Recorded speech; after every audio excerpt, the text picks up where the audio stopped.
My oldest son, 24, is not my wife's biological child and is my child with my late wife. My late wife and I bought a 3-bedroomed house when we got married.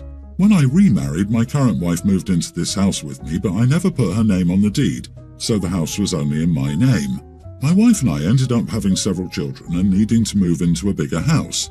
When we bought our new home, she wanted me to sell the old one. I said no, that this home was something my late wife and I purchased, hoping to one day pass it on to our son. I would make it a rental property instead. That was one of the biggest fights we ever had. She insisted we compromise, but I refused to do so. When my son graduated from college, I put his name on the deed to the house with mine, which was another fight. Still, I felt he was the appropriate inheritor of his mother's share. I didn't share any of the rental income with him though, as I was still paying all the taxes and insurance. At this point, the mortgage is paid off. I net over $2,000 a month from this house, which goes into the household budget. My son just got engaged and wants to move into the house after he marries his fiancée. He suggested he pay half rent and eventually buy out my share of the house. I told my son I agreed to his plan of saving up to buy out my share, but he should take over the taxes and insurance instead of paying rent. We agreed to this. My wife is livid and says I'm a massive idiot for dramatically decreasing our household income without consulting her. She likened my decision to financial abuse. I suggested we downsize to a smaller house now that our oldest 2 kids are leaving the nest. We can rent out the larger one and be in the same situation as before, owning 2 homes and getting rental income from one. She called me a selfish idiot and won't speak to me now. Am I the idiot? Not the idiot. Your son's name is on the title. You have zero right to charge him any form of rent. He's an equal owner to you. His paying the taxes and insurance is reasonable since he's using the house as a primary residence, but he's an equal homeowner and thus has an equal right to use the property. Frankly, he should have been getting half of the rental income as soon as his name was on the property, payment for you denying him the use of what was now joint property. But what's done is done. Your wife is mad because the household is losing the rental income, but honestly, tough crap. It sure as heck isn't financial abuse, and I suspect she's just angry because you dared to give a crap about your son when he's not one of her children. OP, you need to have it out with your wife. Truth is, she will probably outlive you. Women generally live longer, so wives usually outlive their husbands. And with what is going on, in likelihood, your son from your previous marriage will not benefit from her will. You're just getting ahead of it. She's being greedy. Your son's name is not Cinderfella. I would ask, though, for the financial details of all that. After the second wife moved in, did she participate financially in the mortgage? How was the first house paid exactly? Was the rent paying the entire mortgage while the house was rented? Or did some of the new household money used to pay for it or for the taxes? If so, I don't see why she wouldn't have a say in what happens to the property since her household has been participating. I also wonder if he plans to be as generous with his other children, but I guess it's a question for later. My wife contributed to the mortgage, but that was only for a few years and less than what we would have been paying in rent, so it's not really a contribution. The amount she benefited from the later renting out of the home is much larger. She made more money than she would have, putting that money in a high-yield savings account. This makes everything even worse. OP, you are the idiot. Half of the $2,000 a month profit should have been going to an account for your son from day one. You both stole his half of the inheritance by not giving him half the rent. You shouldn't require the son to buy out his half of the house, since the rent money paid for the mortgage. Exactly. And if he was still with his wife, would he demand his son buy him out of his inheritance? He'd probably allow him to move in and care for bills and insurance.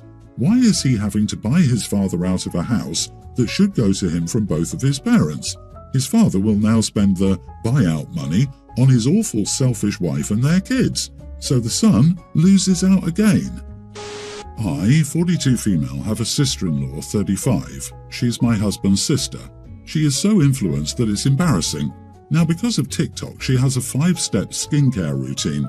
God only knows how much money she threw away on snake oil products. She spends hours following makeup routines she sees on there. She now wakes up at 5 a.m. to do a workout plan from an account she follows. She's constantly cooking recipes from TikTok and going to restaurants she found there. Everything is from TikTok. I don't think she's ever had an original thought in her life. She's 35, and for God's sake, it's an app for teenagers. With Easter coming up, she's asking to bring some butterboard she saw on TikTok. It honestly sounded ridiculous. I finally decided to say something to her. I explained to her how it's embarrassing how she's still trying to act like a teenager. No amount of skincare and 5 a.m. workouts will stop her from aging. She's 35 and will have wrinkles. We all went through it. Now it's her turn. She's just wasting money and it's time to grow up and accept how old she is. She's no longer a teenager and that's okay. We all age. I explained to her that her life is flying by. She's married with no children. She's 35. I fear she will wake up in a few years, regret not having children, and waste so much time worrying about her appearance. She told me to forget it. She won't even come to Easter. She told me, just because I gave up on myself doesn't mean she needs to. That was incredibly rude and unnecessary. I have 2 kids to care of and don't have the time to worry about wrinkles or if my outfit is perfect. She then hung up. Now my in-laws are angry and they've decided to do Easter at their house since my sister-in-law now feels too uncomfortable coming to our house. And of course she'll be making her ridiculous butterboard. My husband agrees that she needs to grow up but thinks I should have kept my mouth shut and should apologise so we could have a nice Easter. But I'm looking out for her. She's no longer a teenager and it's time to accept that. Calm down, Regina George, you are the idiot. She's not hurting anyone. And plenty of people have crazy skincare routines regardless of their age. Can you hear yourself? You're mad at someone for working out. Gives me the impression that you do have kids and have probably let yourself go. Then, to cope with this or create an excuse for yourself, you dig your heels into some antiquated, narrow-minded perspective like, only people who reproduce are truly grown up, or, I can't work out because I'm too busy taking care of me kids. Something my childless sister-in-law can't understand, despite many great parents still finding time to care for themselves. I don't use TikTok and I'm entirely unaware of its landscape, but I was expecting you to be talking about your sister-in-law constantly pulling pranks or holding up foot traffic to do some dance, not working out and trying new recipes. Yeah, I'll say it again, you are the idiot. You're the one who needs to grow up. You chose to have kids, so stop being jealous and judgmental of someone who decided not to and is living their best life. Oh man, I'm sure OP is the type who would cuss me as an almost 40-year-old woman with a Squishmallow and Lego collection. OP, you want her to end up like you, miserable and bitter. And here's the thing, OP, even if she does have children, there's no guarantee she'll end up like you. No guarantee she'll age just like you have, but you can't see that. Mind your business and stop being so jealous. My sister has 4 kids, Maria, teen female, Liam, teen male, Willow, young teen, and Teddy, tween. My sister made some really bad choices that led to her being disowned by our parents and left her very poor. Another thing to know is that she absolutely spoils Maria. We live in a country where special vegan items, vegan meat, etc., cost 3 times more than normal food. However, we have many plant-based dishes that are absolutely vegan-friendly, but my niece won't eat them. I forgot to make that clear. Maria decided to become vegan when she was 14, and she demanded my sister buy her special vegan stuff. This meant much nicer things for her, while my other nephews and niece have eaten worse food. I usually send food anytime there's anything extra left over and usually lend her some money. When Maria became vegan and Liam told me about what they were eating, my family and I sent some sort of meat dish to them twice a week. But I also stopped lending my sister money. My sister finally got upset on Friday and asked me why I stopped helping her financially and only sent non-vegan food because it upset Maria, and I told her that it was because of Maria. I told her that unless Maria stopped being vegan and she stopped spoiling Maria, I wouldn't help her. She hasn't talked to me since then, and I'm wondering if I'm the idiot. Edit: the rest of her kids are eating what is equivalent to a slice of pizza and a bowl of cereal without milk daily if I don't help out. I'm not mad my niece is vegan, my own son is. I'm mad she's basically draining most of my sister's funds.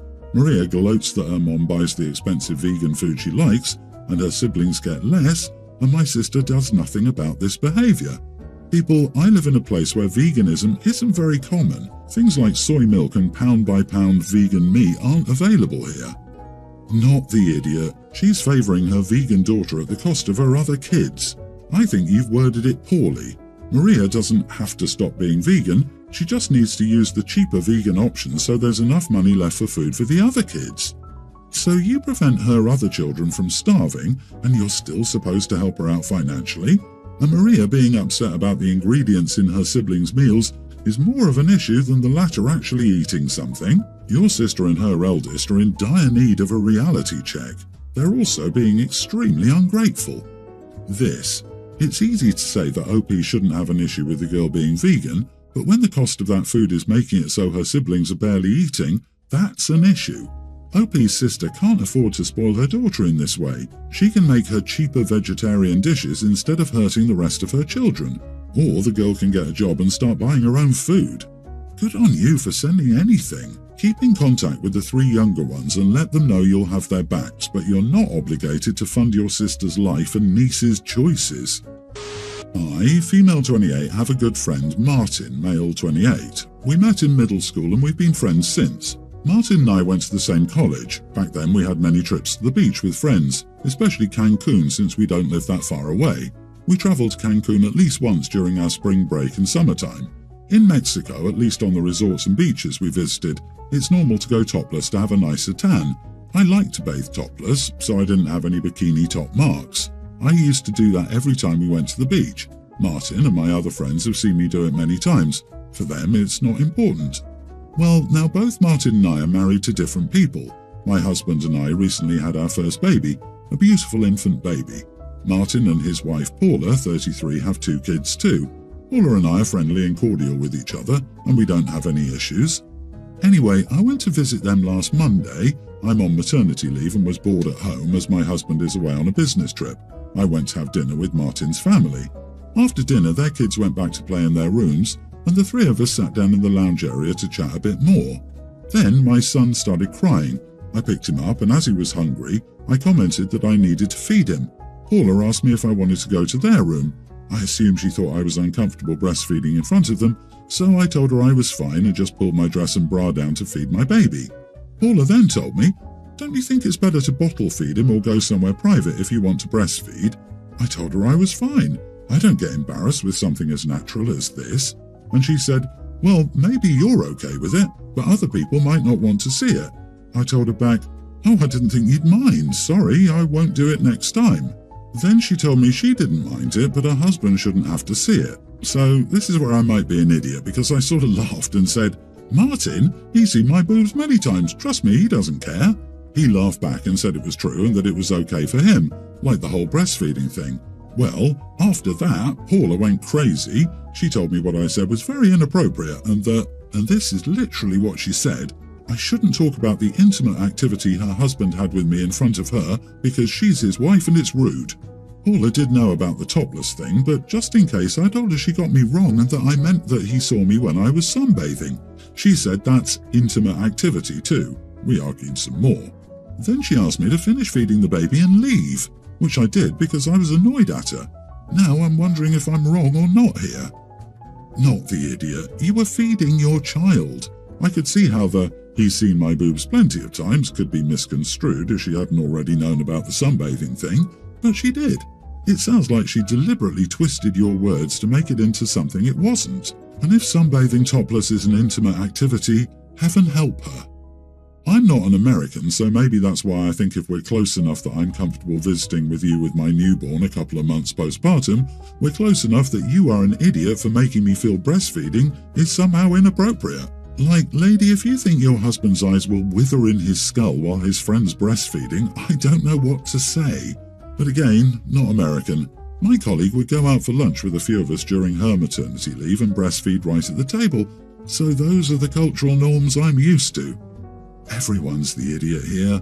Poor communication. You were at their house and Miss Paula's very obvious hint that she wasn't comfortable with the situation. She sucks for how she phrased it about your comfort, but you should have read the room. I think it was an idiot move to not be more considerate of her comfort level as a guest. You could have paused to double-check when she asked before whipping it out. My 24 female boyfriend's 25 parents came to visit last night with the intention of spending the night here.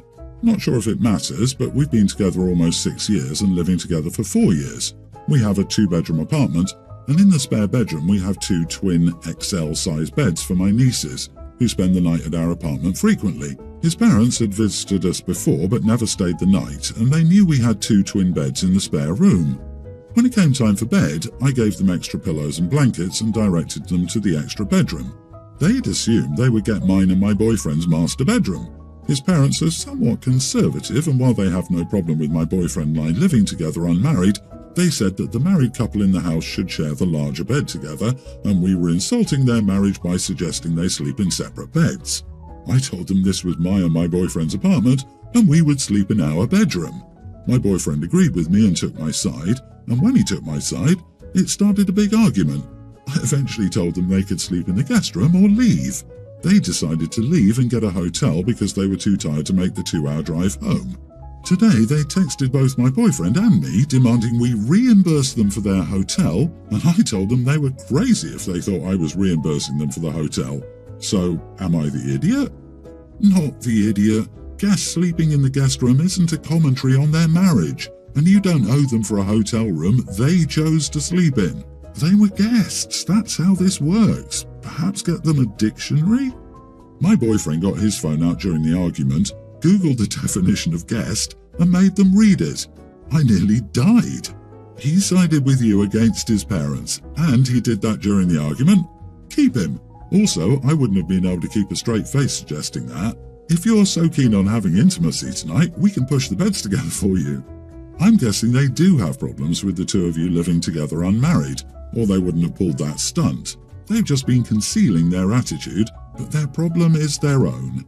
You offered them perfectly suitable accommodations. The fact that they chose not to accept them is also a them problem, and any costs they incurred, as a result, are their responsibility.